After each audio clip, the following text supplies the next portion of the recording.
Ceci est un livre audio autogénéré par Google. Introduction. François-Louis, comte de Saillant, 1741 à 1792, a longtemps été l'oublié des historiens de la contre-révolution. Presque tout le monde a un jour ou l'autre entendu parler de Jacques Catlinaud, 1759 à 1793, de Charles de Bonchamp, 1760 à 1793, de Maurice Delbé, 1752 à 1794, Henri de la Roche-Jacquelin, 1772 à 1794, du marquis de Lescure, 1766 à 1793, ou encore de François Athanase de Charette, 1763-1796. Le comte de Saillant pourrait figurer dans cette liste. Il était leur aîné à tous et l'action qu'il entreprit en Vivarais un an avant la Vendée fit de lui le premier combattant de la contre-révolution.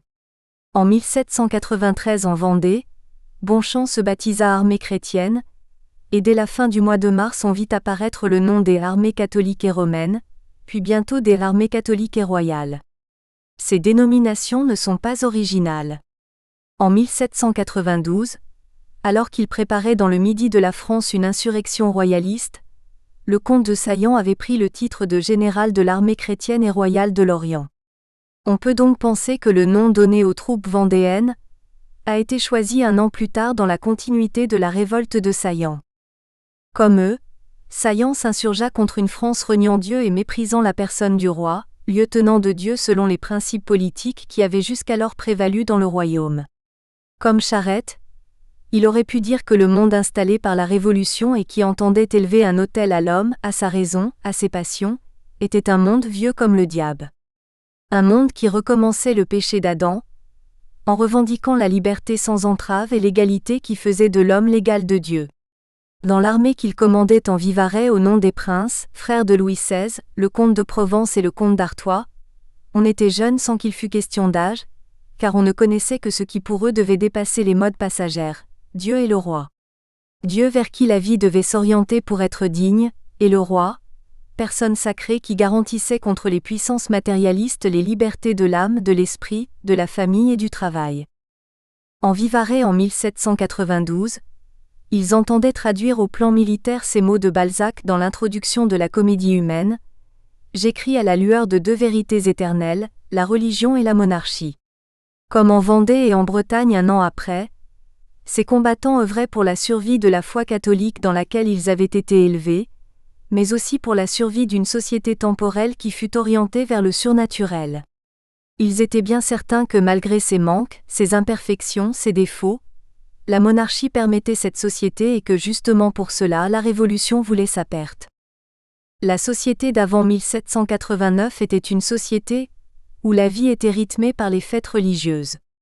C'était aussi la soumission à l'ordre naturel que l'on avait la certitude qu'il fut établi par Dieu dans sa création, le respect de la nature dans ses fonctions essentielles, dans ses permanences, l'acceptation du réel, l'adhésion aux sages pratiques coutumières et donc le respect de la diversité humaine que l'on corrigeait par la charité, l'observation de la réalité sociale avec ses inégalités rendues protectrices au sein des communautés familiales, paroissiales, régionales, corporatives.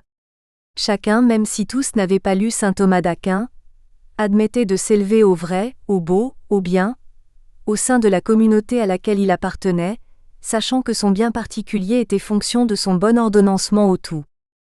Si les hommes formés dans cet esprit de chrétienté n'envisageaient pas un autre régime, ce n'était pas par indigence d'esprit. De même que leur vie quotidienne était imprégnée de sacré, ils ne pouvaient concevoir une politique qui en fût détachée. La personne du roi, un souverain revêtu par la naissance d'une autorité transcendante pour assurer la paix civile et fédérer les diverses communautés en vue du bien commun, cela constituait pour eux l'irremplaçable garantie d'un harmonieux déploiement des activités de chacun selon ses finalités naturelles et surnaturelles. La Révolution s'opposait à cet ordre politique. Ayant posé le principe de la souveraineté de l'individu, elle ne pouvait que vouloir infuser en chacun une âme d'essence individuelle, en révolte systématique contre toutes les lois présentées comme divines et naturelles. C'est pourquoi il lui fallait changer l'homme, le régénérer, le forcer à se plier à l'idéologie libertaire, égalitariste et humanitariste des principes de 1789. Une telle prétention revenait à pousser les hommes sous le joug d'une entité dès lors, totalement différente. De graves réactions dans une population à laquelle on arrachait son univers séculaire, prirent alors une ampleur d'autant plus forte. Comme devait le dire Alexandre Solzhenitsyn le 25 septembre 1993 inaugurant le mémorial de Luc de Boulogne en Vendée. De siècle en siècle, les hommes ont fini par se convaincre, à partir de leur propre malheur, de ce que les révolutions détruisent le caractère organique de la société, qu'elles ruinent le cours naturel de la vie, qu'elles annihilent les meilleurs éléments de la population, en donnant libre champ au pire. Aucune révolution ne peut enrichir un pays. Tout juste quelques débrouillards sans scrupules sont cause de morts innombrables, d'une paupérisation étendue et dans les cas les plus graves, d'une dégradation durable de la population. La Révolution française s'est déroulée au nom d'un slogan intrinsèquement contradictoire et irréalisable : liberté, égalité, fraternité. Mais dans la vie sociale, liberté et égalité tendent à s'exclure mutuellement, sont antagoniques l'une de l'autre. La liberté détruit l'égalité sociale, c'est même là un des rôles de la liberté, tandis que l'égalité restreint la liberté car autrement on ne saurait y atteindre. Quant à la fraternité, elle n'est pas de leur famille. Ce n'est qu'un aventureux ajout au slogan, et ce ne sont pas des dispositions sociales qui peuvent faire la véritable fraternité. Elle est d'ordre spirituel. Au surplus, à ce slogan ternaire, on ajoutait sur le ton de la menace, ou la mort, ce qui en détruisait toute la signification. Jamais, à aucun pays, je ne pourrais souhaiter de grandes révolutions. Il est bien vrai que tous les totalitarismes du XXe siècle se sont inspirés de la Révolution française pour entraîner des peuples jusqu'à l'abîme de la perdition. Cette thèse fut notamment développée par François Furet, un des plus grands historiens de la Révolution française, pourtant marxiste à l'origine. Les contre-révolutionnaires, dont le premier en date, le comte de Saillant, avaient vu venir cette montée en puissance. Le comte de Saillant, ayant prêté le serment de servir le roi, ne put supporter que Louis XVI et sa famille, arrachés à Versailles dès octobre 1789, fussent en quelque sorte prisonniers dans le palais des Tuileries à Paris. Ardennais de naissance, bourguignon par alliance, François-Louis de Saillant, de petite noblesse et de grande distinction, devint en quelques mois vivarois d'adoption au rythme de ses services dans les garnisons de Pont-Saint-Esprit ou de l'Argentière. Ainsi eut-il l'occasion de constater la défiance dans laquelle les nouveaux maîtres tenaient les paysans de ce Vivarais ardent et fier, dont la Révolution venait de faire le département des sources de la Loire, avant de le nommer l'Ardèche du nom d'une rivière magnifique et fougueuse. Le comte de Saillant allait prendre la tête des insurgés d'ici, et trouver une mort héroïque le 12 juillet 1792 dans la petite bourgade des Vents, à quelques mètres de la maison où était née Marie-Anne de la Garde de Monjeu, mère de François Athanase de Charette. Cependant, le soulèvement du camp de Jalès n'avait rien d'une insurrection sociale. La conspiration Saillant n'était pas d'origine populaire. C'est qu'il s'agissait bien ici d'une authentique conspiration contre-révolutionnaire, en lien avec les émigrés.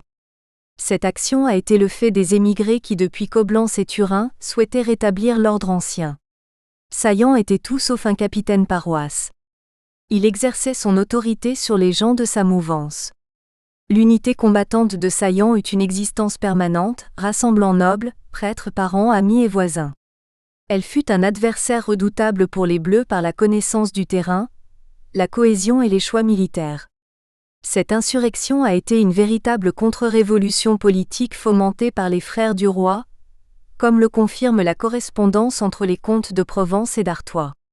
Dans l'inventaire des pièces recueillies par la commission des 21 chargée de préparer l'acte d'accusation de Louis XVI, 20 pièces sur 35 concernent directement le camp de Jalès. La conspiration de Saillant joua donc un rôle essentiel dans la condamnation du roi. Nous ne pouvons qu'être surpris que certains pans entiers de notre histoire de France aient été oubliés de l'histoire officielle. Le soulèvement de Jalès est un de ces grands absents de l'histoire de la Révolution française, là où l'histoire n'a retenu que l'insurrection sociale vendéenne. Les informations inédites, notamment la correspondance des princes avec François-Louis de Saillant, les lettres codées mais surtout les charges contre-révolutionnaires formulées par la commission des 21 chargée de préparer l'acte d'accusation du roi attestent que ce grand plan devait écrire une autre histoire. Nous tenons particulièrement à remercier le professeur Jean Tullard du soutien académique qu'il nous a prodigué, et de son élogieuse préface. Chapitre 1 Au service du roi. Servir le roi. On a du mal de nos jours à saisir toute la force de cette expression. Il ne s'agissait évidemment pas d'un service public, comme celui dans lequel on fait aujourd'hui carrière. Le service pour les hommes de l'Ancien Régime était un honneur allant de soi et l'on se grandissait en l'accomplissant. La personne du roi était l'objet d'une dévotion quasi surnaturelle. On le disait le premier des rois. Aucun souverain ne pouvait lui être comparé, ni pour l'ancienneté de sa couronne, ni pour l'éclat de son trône, ni pour la justice et la sainteté de son pouvoir. Il était salué comme le père de la patrie, et comme le bienfaiteur public. Tout l'État est en lui, écrivait Bossuet au XVIIe siècle, la volonté du peuple est enfermée dans la sienne, comme en Dieu est réunie toute perfection et toute vertu, ainsi toute la puissance des particuliers est réunie dans celle du prince. Les Français nés dans les décennies d'avant la Révolution éprouvaient encore pour le roi un sentiment de dévouement qui revêtait un caractère religieux. Le mot de roi était pour eux revêtu d'une magie, d'une puissance que rien n'avait encore altérée. L'ancien ministre Gabriel Sénac de Meilhan pouvait encore écrire à la veille de la Révolution « Le peuple dans son extrême enthousiasme adore ses rois. Le roi est mort, vive le roi », proclamait-on à la mort du souverain pour exprimer la continuité du pouvoir monarchique. Cette vision mystique de la monarchie française fut particulièrement bien expliquée par l'historien Ernst Kantorowicz, évoquant les deux corps du roi, l'un physique, l'autre politique, véritable allégorie du corpus sociopolitique du peuple français d'alors.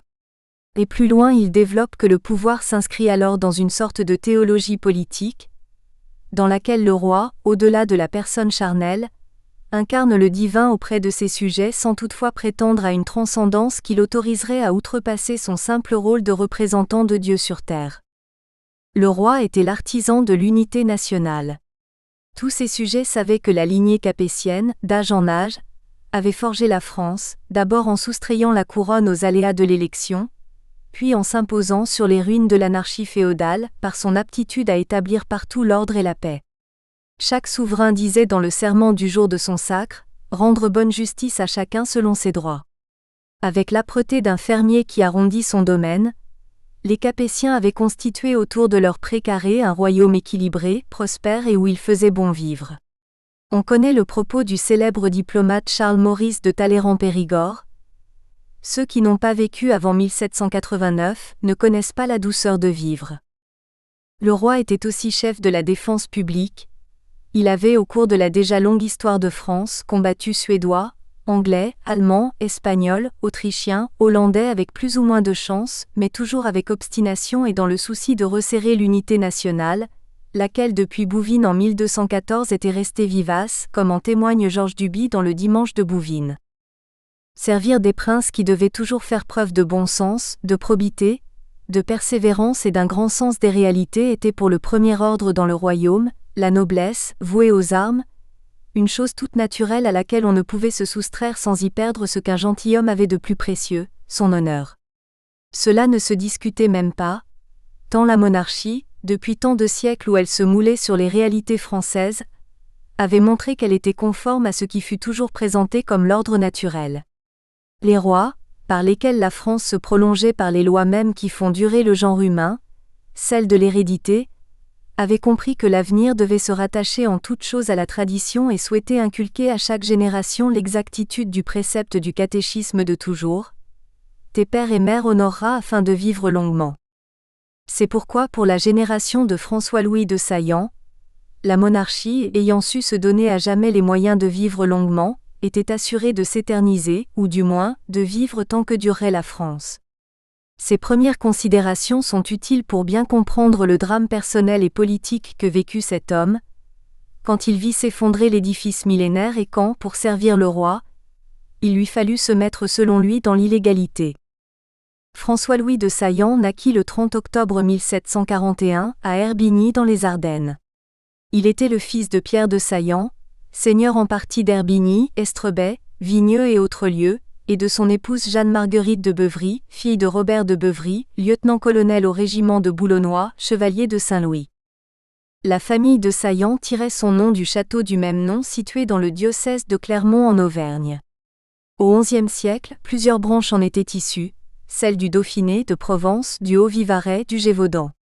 En 1550, un rameau des Saillants de Provence vint s'établir en Picardie, et la filiation de cette lignée allait être établie par Louis-Pierre d'Hozier, juge d'armes de France, en 1749. Le valeureux capitaine de chevaux légers ou lieutenant de cavalerie figure dans cette généalogie avant que Ferry, arrière-grand-père de François-Louis, servant dans la compagnie d'Augicourt au régiment de la Reine, épousa en 1660 Anne d'Alenduy, propriétaire de biens à Herbigny, et vint s'installer dans ce petit village en tant que seigneur du Hamel et d'Herbigny. Son fils Pierre, grand-père de François-Louis, chevalier, seigneur d'Herbigny, épousa en 1698 sa cousine Magdeleine d'Arthez qui lui donna 5 enfants. Pierre, le père de François-Louis, né le 11 novembre 1707 fut de ceux-ci, et son épouse, Jeanne-Marguerite de Beuvry, qu'il avait épousée à Vitry le 12 décembre 1721, lui donna à son tour 12 enfants. Madeleine, Françoise-Suzanne, Jean, Marie-Claire, Agnès, Marie-Anne, François-Louis, Louise-Madeleine, Robertine-Marguerite, André-Nicolas, Louis-Joseph et Jean-François. Cette noble lignée s'honorait en outre d'alliances prestigieuses. Les seigneurs de Parthenay, la maison de Hénin-Liétard, les princes de Chimay, les princes de Beauvaucran, les ducs d'Arambert, les princes de Ligne. Tout promettait à François-Louis un bel avenir et une brillante carrière militaire. On sait peu de choses sur sa petite enfance, et l'on en est réduit à imaginer qu'il devait aimer jouer avec ses nombreux frères et sœurs sur l'éminence que coiffait alors la propriété des Saillants, le château des Cordales, au sud du village à proximité de l'église. Là, surplombant ce lieu humide, ne présentant selon l'abbé Jean Guiraud, curé de Justine et d'Herbigny de 1902 à 1912, qu'un fouillis d'épais herbages, d'où le village tire son nom. Lieu herbeux, il pouvait, contemplant les larges fossés qu'alimentait le ruisseau voisin, rêver des combats qui s'étaient déroulés ici selon Froissart dans ses chroniques sur la guerre de Cent Ans. Son désir de servir le roi s'éveilla-t-il au cours de ses promenades champêtres ? Sans doute fréquentait-il aussi la petite église de son village, où le clocher-porche était en pan de bois, le reste de la construction étant en pierre et en briques. Une pierre gravée dans le calcaire de la région portait le nom du maçon qui avait travaillé à la restauration de l'édifice en 1637.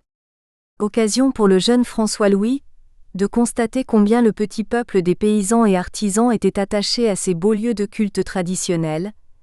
Comme 50 ans plus tard, il allait voir les paysans du Vivarais s'insurger au risque de leur vie contre la révolution athée. Si l'enfance de François-Louis fut si discrète, cela tient au fait qu'au XVIIIe siècle, où la mortalité infantile était très forte, un nouveau-né sur 3 mourait avant d'avoir atteint son premier anniversaire. On ne considérait guère l'enfant en tant que tel, préférant voir en lui l'homme qu'il serait plus tard et qu'il fallait l'aider à se forger. Tout semblait indiquer que le jeune chevalier embrasserait la carrière militaire. Il fut à cet effet envoyé à 15 ans à Versailles pour être page de Louis XV. Protégé de Mesdames de France, fille du roi, il commença le 15 février 1757, à peine à l'âge de 16 ans, à servir comme volontaire dans le régiment de Bouillon Infanterie, corps qui venait d'être créé pour la guerre de 7 ans par le duc de Bouillon pour servir la France sur le pied étranger, recrutant dans le duché de Bouillon et dans les Ardennes voisines. Le 1er avril 1759, il fut fait cornette dans le régiment des volontaires de Hainaut, régiment de cavalerie française créé en 1757, avant d'être nommé lieutenant d'infanterie dans le même corps, le 1er janvier 1760. En 1765, il reçut de Mesdames de France une pension pour être aspirant à l'école navale de la Fère en Picardie. Monsieur de Saint-Auban, maréchal de camp, chef d'une brigade du corps royal, reçut alors une belle lettre signée du duc de Choiseul-Lorrain, alors ministre secrétaire d'État aux Affaires étrangères, à la guerre et à la marine.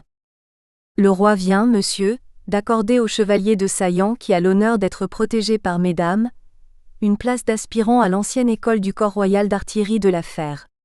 Vous le recevrez en cette qualité lorsqu'il vous présentera cette lettre.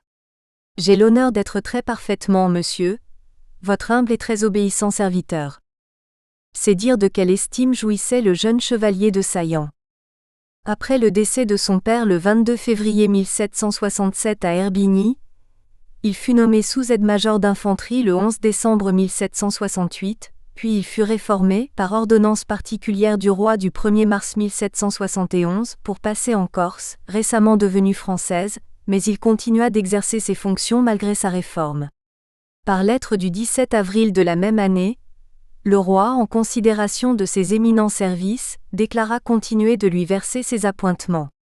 Commis le 13 juillet 1771 capitaine dans le même corps, devenu depuis 1768 Légion de Lorraine, le chevalier de Saillant n'alla jamais en Corse, mais en Pologne pour rencontrer l'occasion de son premier glorieux fait d'armes. À l'appel de François-Louis, marquis de Monténard, secrétaire d'État à la guerre après la disgrâce de Choiseul, il alla se mettre sous les ordres du baron Antoine-Charles Duhoux de Viauménil, maréchal de camp, et de Claude Gabriel de Choisy, lieutenant-colonel des volontaires du Hainaut. Il partit donc de Bitche le 25 juillet 1771. Il s'agissait de participer à une discrète intervention en faveur de l'infortunée Pologne agressée par les soldats, de jour en jour plus nombreux, de Catherine de Russie. Chapitre 2 – L'affaire du partage de la Pologne. L'union du royaume de Pologne et du Grand-Duché de Lituanie en un seul État qui se nommait Rzeczpospolita avait créé au XVIIe siècle un grand royaume qui couvrait un territoire allant de la mer Baltique à la mer Noire et jusqu'aux portes de Moscou. La capitale était alors Cracovie, sur la Vistule. La Rzeczpospolita était un système politique inédit, où l'aristocratie exerçait une sorte de démocratie parlementaire. Le roi était en effet élu par ses pairs. C'était le principe de la monarchie élective ou plutôt de l'anarchie nobiliaire. Cette république donnait le droit de vote à la seule noblesse polonaise, laquelle représentait presque 15% de la population et plus encore autour de Varsovie, devenue capitale en 1596. Les nobles obligèrent alors le roi à céder certaines de ses prérogatives, notamment celles concernant les impôts, l'armée et la justice. Ainsi, le monarque polonais, à l'époque où les monarchies européennes tendaient toujours vers l'absolutisme, était au contraire très affaibli. Victime d'un long déclin, du fait de son système politique aberrant et des nombreuses invasions suédoises, turques, prussiennes, russes, la Pologne avait perdu son indépendance et les partages de son territoire la menaçaient. La diplomatie parallèle dite du secret du roi, dirigée à la cour de Versailles alors par Charles-François, comte de Broglie, s'inquiétait du sort de ce pays ami.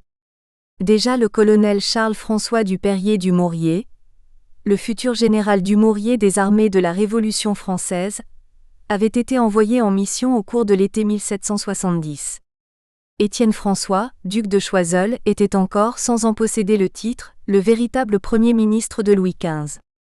Or, l'avenir paraissait sombre pour les alliés de la France. La Turquie, encouragée par Choiseul, s'était enlisée dans une guerre contre la Russie. La Suède était aussi dans une position très fragile. La Pologne, espèce d'anarchie. Nous espérons que vous avez apprécié cet aperçu. Pour continuer à écouter ce livre audio sur Google Play Livres, utilisez le lien dans la description de la vidéo.